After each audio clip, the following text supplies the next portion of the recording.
What's going on, guys? Welcome back with another tech update. So Nvidia addresses the black screen issue with another GeForce Hotfix Drivers version 572.75, but the question is whether the update will solve the issue or not, because the previous update did not solve the issue, instead gave rise to more issues or persistent black screen issue.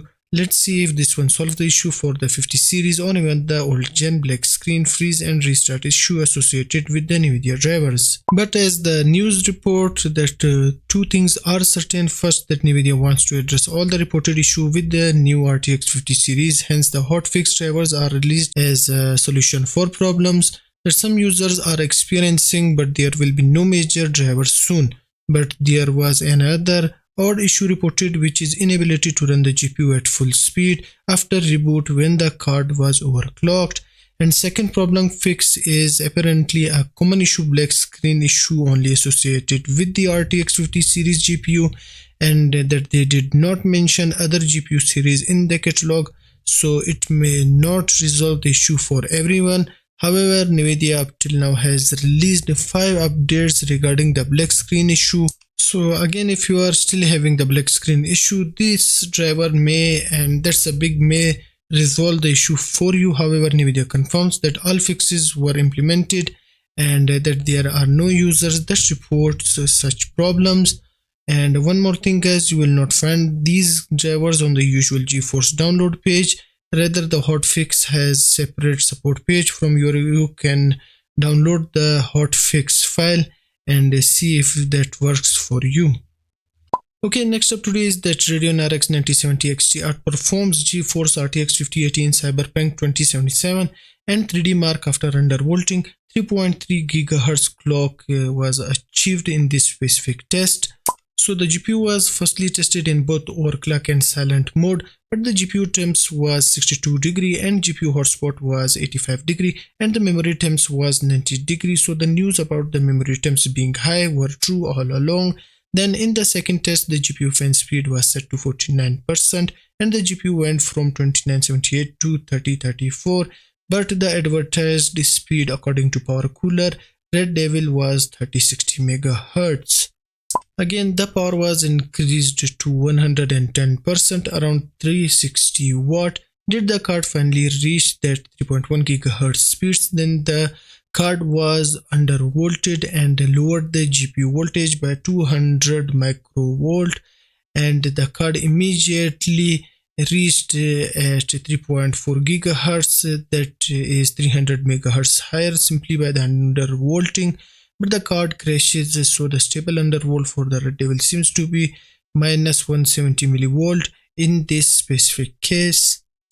However, the undervolt RX 9070 XT card beats the RTX 4080 Founder Edition in Cyberpunk 2077, and to be honest, it is definitely a win, though you can overclock 4080 and gain extra 10%. But again, the price difference is $700 to $800 to $1,000 to $1,200 for RX 9070 XT and 4080 respectively.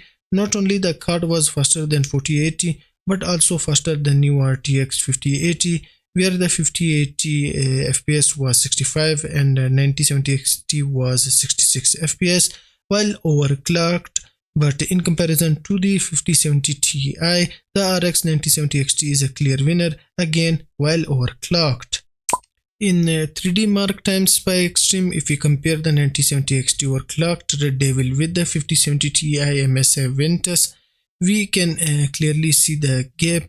The 9070 XT scores 103.1 and 5070 Ti scores 83.2. Okay, last up for today is that modders found a way to inject AMD FSR4 support to any DLSS2 Plus XeSS games, and all this is done by the software named OptiScaler. And to be noted that the FSR4 only works with RDNA4 GPU, and FSR4 is not ported neither modified to work with RDNA3 cards. So there is no point in enabling this technology unless you have RDNA4 GPU. Now FSR will work for supported games, whitelisted titles, and if only you have RDNA4 like 9000 series GPU and will not work for games that are not supported. But the good news is that the modders have found a way to inject FSR4 support by a tool named OptiScaler, which will allow support for FSR2, 3 and 4, but also Intel's XeSS in games that already have DLSS upscaler enabled, but it also works the other way around.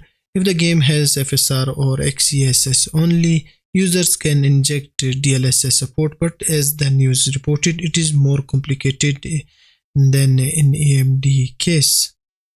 OptiScaler isn't just about upscaling, it can also add frame generation support to games that otherwise had no such feature. Plus, there is even a method of adding anti-lag support through Nvidia Reflex. Explains the official guide here, as you can see. High Yield shared a guide how to enable FSR4 in Cyberpunk 2077 and a guide on how to enable FSR4 in Cyberpunk 2077 on the AMD Radeon RX 9070 XT RDNA4 GPU with OptiScaler and spoilers, full path tracing with greater than 60 fps on 1440p at FSR4 performance is possible.